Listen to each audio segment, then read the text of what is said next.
and they can just focus on that fundamental movement skill. Okay, so let's just do a couple more. Here we go. Let's see if we can get a good tap and catch. Here we go. Ready? Go. Into position.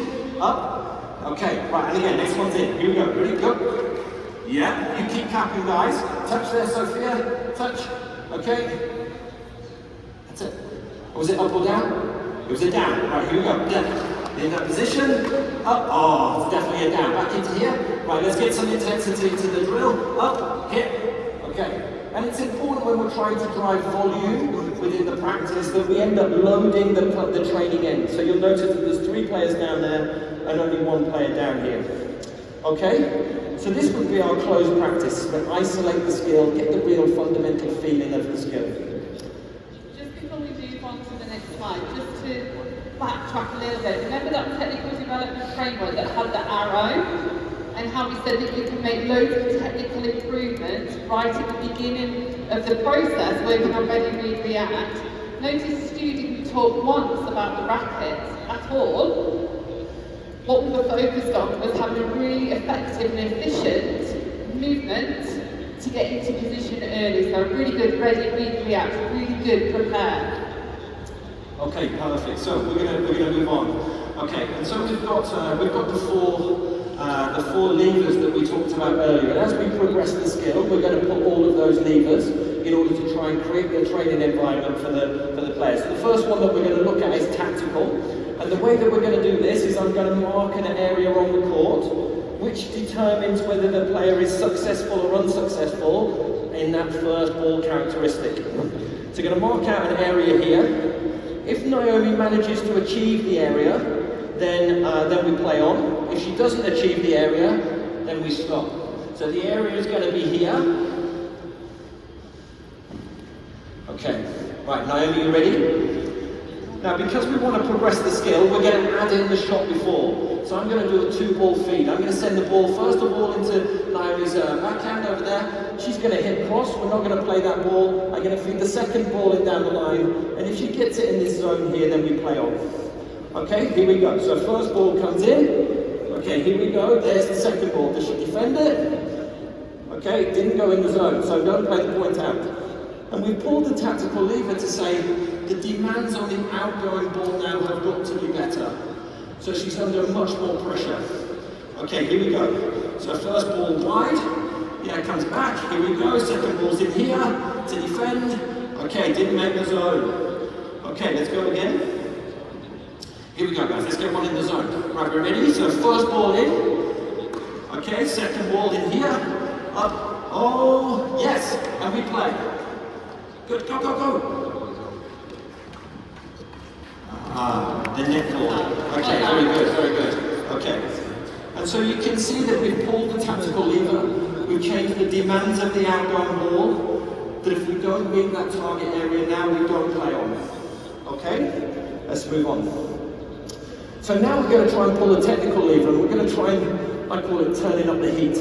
We're going to turn the heat up on the skill. And the way that we're going to do that is by increasing the speed of the ball and trying to puncture the contact point. Now our efforts and interest are around an even split step, but ultimately the speed that they can move across will allow them to be able to meet contact on time or to miss contact on time. Okay, so are we ready? Here we go. So, still 2-ball feed. The feed's going to come in here, and then we're going to go a little bit faster on that second ball. So there's the first one, hit, there's the second one. Okay, right.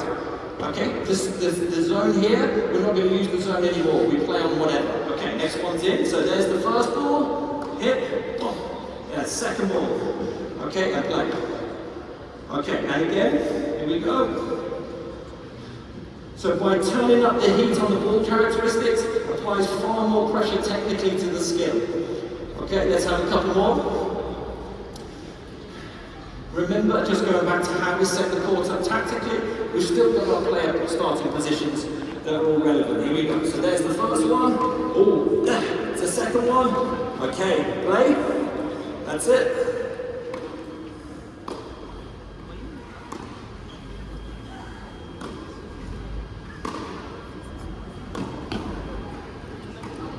Okay, right.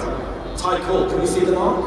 Okay, right. So, important in that situation that we saw actually both players end up in a situation where they had to defend.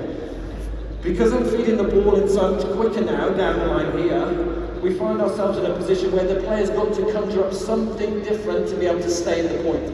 Remember Djokovic from earlier. We're in a position where Djokovic was having to play deep behind the baseline, open his racket face, stay in the point, in order to try and provide himself with the opportunity to neutralise or move into the attack phase later in the point. Okay, let's have one more go. Right, we ready? So there's the first ball. Here's the second ball. Up. Okay, tough ball, that first one. You can see there that the pace of the ball really punctured the contact point. You want one more? You ready? Here we go. There's the first one. Up. Oh, ready? Go on. There we go. All right, perfect. Okay, so we can turn the dial, of course. I can turn the dial both ways. So I could dial it down. If I wanted to give the player more success, then obviously I could send the ball in with less pace, which would turn down the dial technically. So I can throw it in here, and now I can throw in this one here, and you can see that the player's got so much more time in order to play the shot. Yeah. So by Stu sending a different pace ball, he's able to really stress test the technique. Okay, so really pull that technical lever. Okay, perfect. It's important, isn't it, when we think about pulling these levers, that we set the environment correct for the match court. If we make the practice court too easy, the players then go out to play at the weekend in their big matches, and the environment that we've trained in hasn't been stringent enough, it hasn't been tough enough for the players to be able to develop skills. And ultimately, we know that when they compete in their next tournament, their opponents never take it easy on them. In fact, they try to turn up the heat on their opponent. Okay, so we have to try almost to the point where we overtrain. So we've pulled the tactical lever, we've pulled the technical lever. Right now, the physical lever. So we're still going with the 2-ball feed, but what I'm going to do is reduce the amount of time between the two feeds. I'm not going to feed it too fast, but I'm going to reduce the time. And what that's going to do is increase the pressure physically on the player, because they're going to have less time to solve the problem. So here we go. Naomi, you ready? Here we go. So, ready? Here we go. So one in here, one in here. Okay, play from there. Okay, and what's really interesting, if you see that point there, is Naomi straight away was able to play with more height. She navigated the court quite quickly. She was able to play with more height, and actually, following the first 2 balls of the rally, my feed and Naomi's first ball, were fairly neutral. Yeah, so which was good. Okay, let's go again. So shorten the time between feeds. There we go. There. Okay, good.